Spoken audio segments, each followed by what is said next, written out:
sindacati invitano a non abbassare la guardia nei posti di lavoro. La riapertura delle scuole segnerà il pieno rientro all'attività interrotta dal lockdown e il vero banco di prova nel contenimento dei contagi.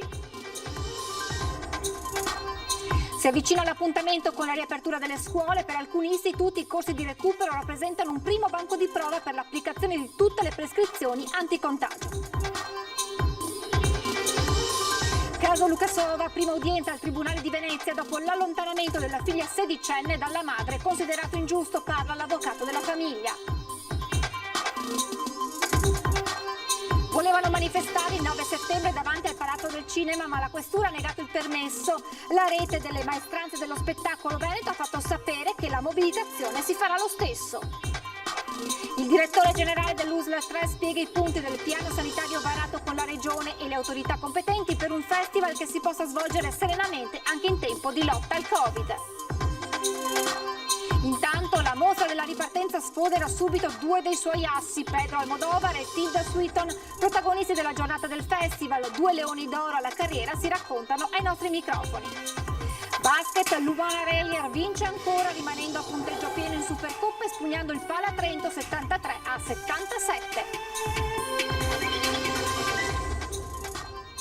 Edizione veneziana dei telegiornali di Antenna 3, buonasera e ben ritrovati. Diamo subito uno sguardo al bollettino di Azienda Zero con i nuovi positivi della nostra regione. Sono 41 complessivamente rispetto al bollettino di stamane. In totale dunque nelle ultime 24 ore in Veneto le persone risultate positive al Covid sono 107. Per quanto riguarda la provincia di Venezia, nelle ultime 24 ore sono 17 i positivi. In Veneto dobbiamo registrare poi 2 nuovi decessi. E la riapertura delle scuole segnerà naturalmente il pieno rientro all'attività interrotta dal lockdown e il vero banco di prova nel contenimento dei contagi. I sindacati invitano a non abbassare la guardia e ad un controllo delle norme anti-Covid in tutti i posti di lavoro. Questa situazione è molto incerta. Adesso noi vediamo tutti i dati sui contagi, quando ci saranno i trasporti pieni, quando la gente comincerà, i ragazzi cominceranno ad andare a scuola e le persone insomma incominceranno, come dire, gli assembramenti all'interno dei pullman e dei mezzi di trasporto, il rischio è che anche dentro i luoghi di lavoro poi ci possono essere alcune ripercussioni. Mai terminati i mesi di lockdown, si era tornati all'attività piena interrotta a febbraio, come accadrà fra poco. La riapertura delle scuole completerà di fatto il cammino verso quel ritorno alla normalità che era stata interrotta dal coronavirus. Ma rispetto a 8 mesi fa molte cose sono cambiate. Diciamo che Fincantieri non si è mai fermata durante il periodo estivo. Ci sono stati dei casi di positività tra i lavoratori degli appalti nelle settimane scorse, numeri contenuti ad oggi che stiamo monitorando, tenendo sotto controllo, però ad oggi non ci sono situazioni di criticità. Pochi casi circoscritti, fortunatamente. Nel veneziano non ci sono situazioni assimilabili ai focolai scoppiati altrove, ma il vero banco di prova nel contenimento del contagio potrebbe arrivare da metà settembre in poi. Ad ogni modo, a fronte di tutti questi problemi e soprattutto delle preoccupazioni che continuano ad esserci all'interno dei luoghi di lavoro, come FIOM, come sindacato, come CGL, stiamo monitorando la situazione con i nostri delegati e stiamo cercando di rendere all'interno dei luoghi di lavoro le migliori condizioni possibili affinché le persone lavorino seguendo tutte le norme igienico-sanitarie previste dai protocolli, sia aziendali ma anche dalle ordinanze regionali e quelle governative. Hai detto che le aziende comunque stanno adeguando.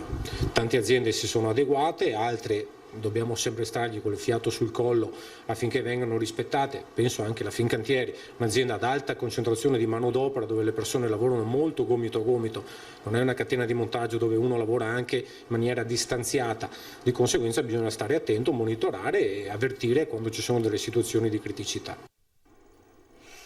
Alla sanità veneta mancano ancora 1.300 medici. Questo è il conto aggiornato oggi dal governatore Luca Zaia, che ha lanciato poi un appello ai giovani perché prendano in considerazione proprio le professioni sanitarie. Zaia è poi tornato sulle questioni calde legate all'emergenza coronavirus, dai focolai nelle aziende ai cosiddetti negazionisti. Alla sanità veneta ne mancano 1.300, in Italia ne mancano 56.000, è stata sbagliata tutta la programmazione, oggi abbiamo come risultato che molte professionalità mediche non ci sono e quindi abbiamo difficoltà in molti reparti. Parte da questo dato Luca Zaia per dire che alla sanità veneta mancano ancora medici nonostante l'emergenza Covid abbia favorito nuove assunzioni, da qui l'appello ai giovani all'inizio dell'anno scolastico. Io dico andate, se vi piace, se riterrete opportuno fare medicina, andateci perché non sarete di certo disoccupati. E se si parla di sanità è inevitabile guardare all'evoluzione del contagio che per Zaia è comunque sotto controllo se si considera la percentuale crescente di asintomatici. In generale penso che non bisogna abbassare la guardia senza allarmismi perché il 94% dei positivi non sono sintomatici, perché questo è il dato di fatto. E in questo contesto si muove il dibattito ormai infinito sulla mascherina in classe. Noi abbiamo assistito a qualcosa di raccapricciante visto e considerato che sulla partita della scuola ancora a tutt'oggi non si è ben capito se la mascherina ci vuole o non ci vuole. Noi siamo dalla parte di quelli che dicono che ai bimbi non va messa la mascherina. L'altro fronte sono i cluster aziendali attualmente concentrati soprattutto nel Trevigiano, che qualcosa in questi casi non abbia funzionato lo dice lo stesso governatore. Il fatto che ci siano cluster aziendali è la dimostrazione che magari non ci sono state protezioni, non lo dico a livello aziendale, magari non ci sono state attenzioni nella vita privata. Certo è che se uno porta la mascherina, lo dico sempre, i nostri medici, 11.000 medici degli ospedali del Veneto che hanno lavorato col virus, hanno lavorato con il virus vivo, cattivo, sono infettati per l'1,8%. Insomma, la questione è matematica, mentre c'è poco di matematico nel cosiddetto negazionismo. A differenza di tutti gli altri cittadini che possono dire quello che pensano, possono dire che il virus non esiste, che il virus esiste, io no. Io ho l'obbligo di applicare la legge che mi dice che se un cittadino si ammala per colpa mia, perché non ho applicato la legge, sono io responsabile. Della serie, se tu vuoi dire la tua lo puoi dire in tribuna sugli spalti del campo da calcio. Se sei a bordo campo sai che si gioca in 11 e si gioca con delle regole.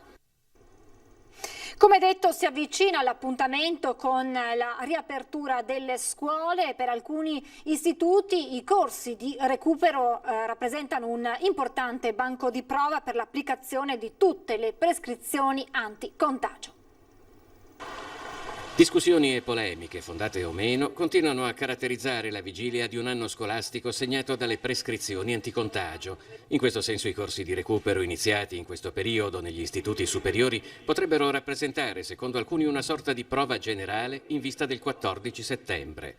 Qui siamo all'Istituto Paritario San Marco, in uno dei poli scolastici più affollati di Mestre, dove ai corsi di recupero si sommano i cosiddetti corsi di potenziamento e dove la coordinatrice delle attività didattiche, Claudia Cellini, ha scelto di far indossare la mascherina agli studenti anche quando siedono al banco. Penso che questo sia un aspetto educativo che la scuola deve, in questo momento di grande novità, portare avanti in tutto e per tutto.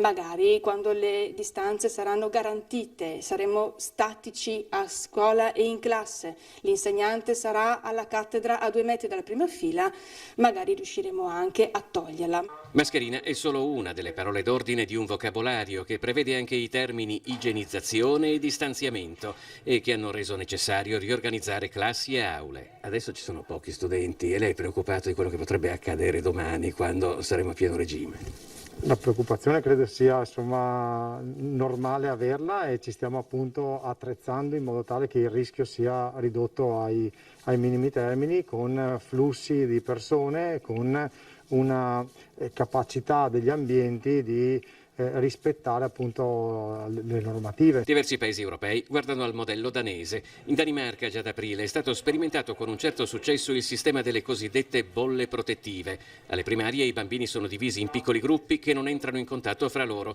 per rendere contenuto l'eventuale contagio e immediata la tracciabilità. Per certi versi un po' quello che succede anche qui, dove i ragazzi trascorrono la ricreazione nel luogo assegnato alla propria classe. È un grosso sacrificio osservare le regole, le nuove regole.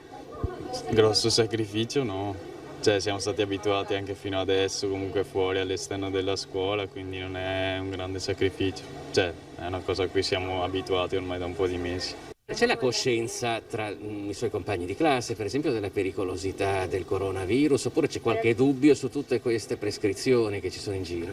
Per alcuni sì, per alcuni no, secondo me. Poi tante volte tu sai che cosa devi fare, però involontariamente perché non ci pensi, commetti qualcosa che non dovresti fare lo stesso.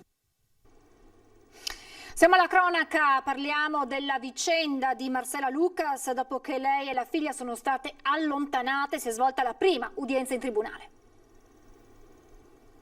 Un rapporto troppo simbiotico il suo con la figlia si legge negli atti, dove viene evidenziato altresì come entrambe appaiono isolate all'interno della struttura che le ospitava, con la madre che rivela aspetti di non idoneità alla crescita e alle esigenze della minore, si legge testualmente. Questi i motivi per cui la figlia della signora Lukasova è stata allontanata, come si vede nelle immagini, caso che la consigliera comunale Silvana Tosi ha preso a cuore cercando di aiutarle.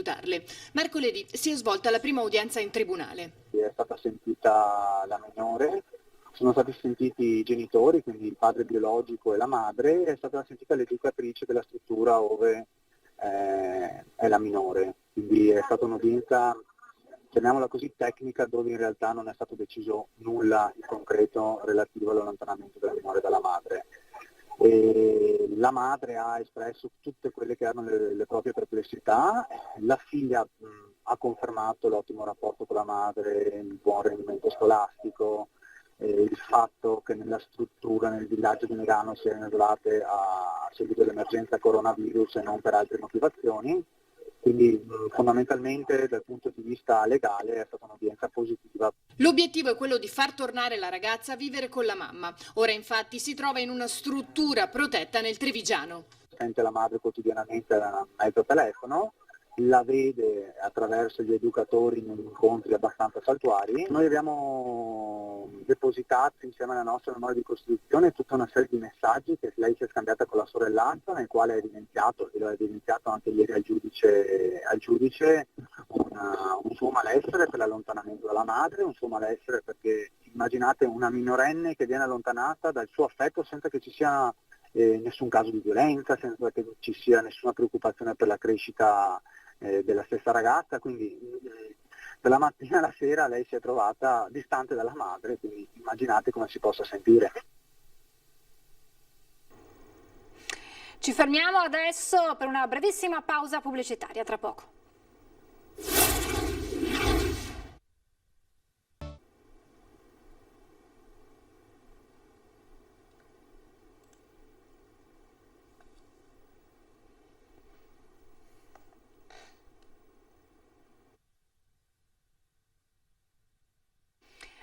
Rieccoci in diretta. Il direttore generale dell'USL 3 Serenissima spiega i punti principali del piano sanitario varato con la Regione Veneto e le autorità competenti per un festival del cinema che si possa svolgere serenamente anche in questo periodo di emergenza Covid. Anche attori e delegazioni devono sottostare alle stesse regole del pubblico.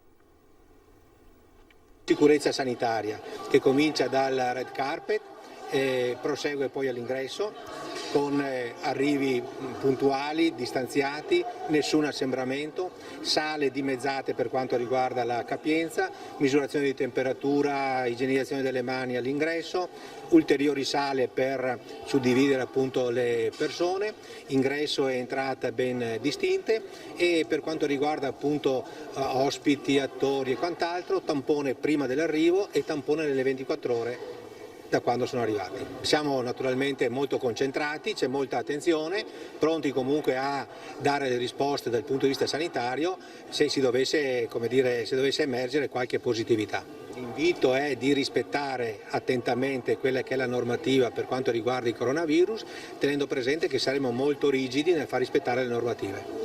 Questa rigidità in cosa consisterà? Cioè si rischiano multe? Questo non lo so, ma le regole le sappiamo un po' tutti, no? Quindi evitare assolutamente gli assembramenti, evitare cose che non sono in linea con l'attenzione alla prevenzione del virus, quindi punteremo molto su questo, insomma.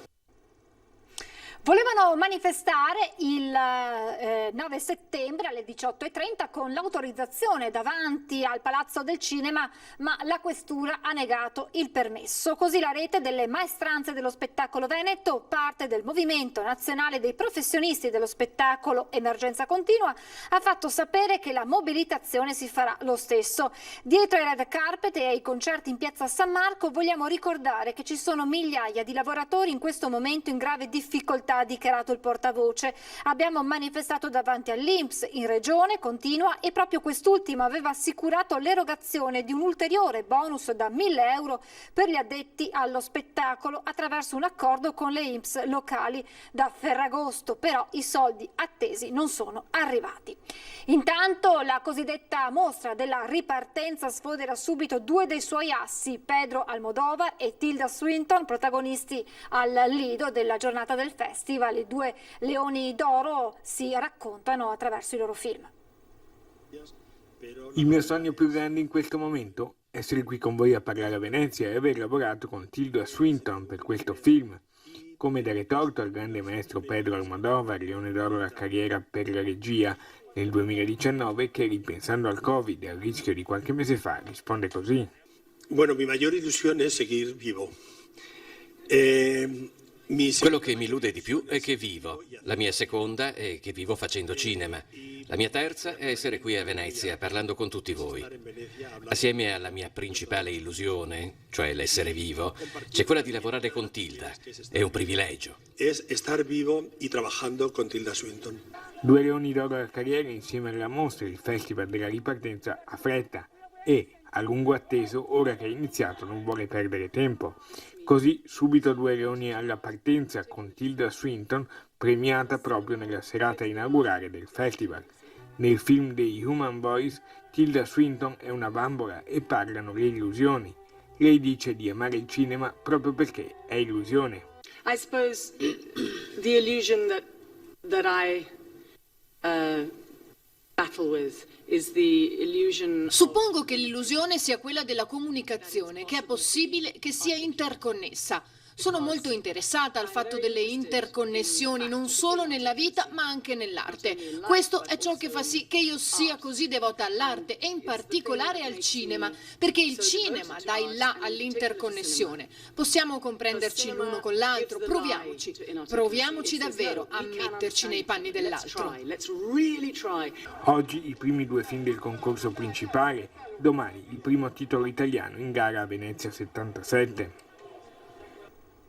E adesso riviviamo la serata inaugurale della Mostra del Cinema. È un segno importante non solo per l'Italia ma per tutto il mondo.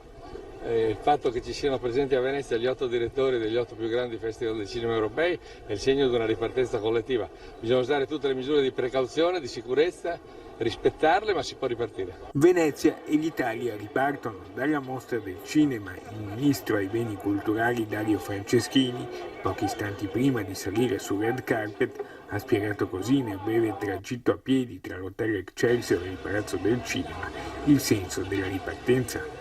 Con un red carpet unico e senza precedenti nella storia della mostra si è aperto il festival, tra flash dei fotografi e riprese delle telecamere, ma senza la presenza del pubblico gli anni scorsi in attesa per ore lungo la passerella. Il muro, costruito quest'anno proprio per prevenire il rischio di assembramenti al tempo del Covid, ha evitato affollamenti. Al di là del muro, a fare gli onori di casa il presidente della Biennale Roberto Cicuta insieme al direttore Alberto Barbera, la madrina Anna Foglietta con la presidente di giuria Kate Blanchett, star hollywoodiana che ha catturato l'attenzione delle telecamere. Presente l'intero cast del film di apertura Lacci di Daniele Lucchetti, cast guidato da Luigi Locascio. In passerella donne affascinanti ed abiti eleganti, tra i quali il premio Leone d'Oro alla carriera Tilda Swinton. Ma in sala un altro italiano ha rubato a tutti la scena. L'affettuoso omaggio al maestro Ennio Morricone ha fatto scorrere i brividi. Siamo allo sport, basket, altra vittoria di Supercoppa dell'Umana Reyer, questa volta contro Trento. ancora Casarin che viene premiato per la giocata precedente da Watt. È stata una partita molto intensa che di preparazione aveva veramente poco, il commento del coach Orogranata al termine del match. Del resto tutti giocano per vincere e per arrivare più avanti possibile in questa competizione.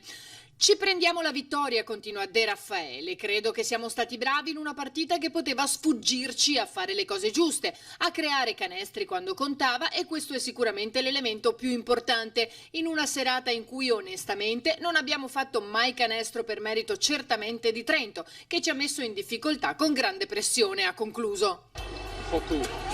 Dei prova a rubargli palla, in questo caso Sanders non ci riesce. E invece Dei riesce a penetrare fino al ferro. E ora chiusura del girone d'andata, la sfida a Trieste contro l'altra formazione imbattuta del gruppo C. Anche questa, l'ex giocatore di Gonzaga.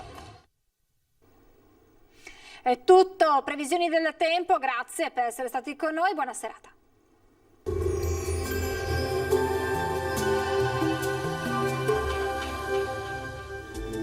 Benvenuti al meteo. Alta pressione in rinforzo sul nostro paese, più sole dunque e caldo ma senza eccessi. Il dettaglio di venerdì 4 settembre. Sul Veneto la nostra grafica ci mostra una situazione decisamente positiva, tempo asciutto e stabile, ampio soleggiamento su tutte le province, cielo prevalentemente sereno e limpido ovunque. Temperature gradevoli, minime tra i 13 e i 18 gradi, valori massimi compresi invece tra i 25 e i 29 gradi all'incirca. Ci spostiamo ora sul Friuli Venezia Giulia, non cambia lo scenario, anche qui il sole sarà protagonista con cielo al massimo velato e non sono attese piogge degne di nota. Temperature minime fino a 19 gradi, massime sui 25-26 gradi. Infine sul Trentino Alto Adige, anche qui ci attende una splendida giornata soleggiata con cielo sgombro da nubi ovunque. Temperature minime sui 14 gradi, massime invece fino a 28 gradi. Dal meteo per ora è tutto, vi auguro un buon proseguimento in compagnia di Antenna 3. Arrivederci.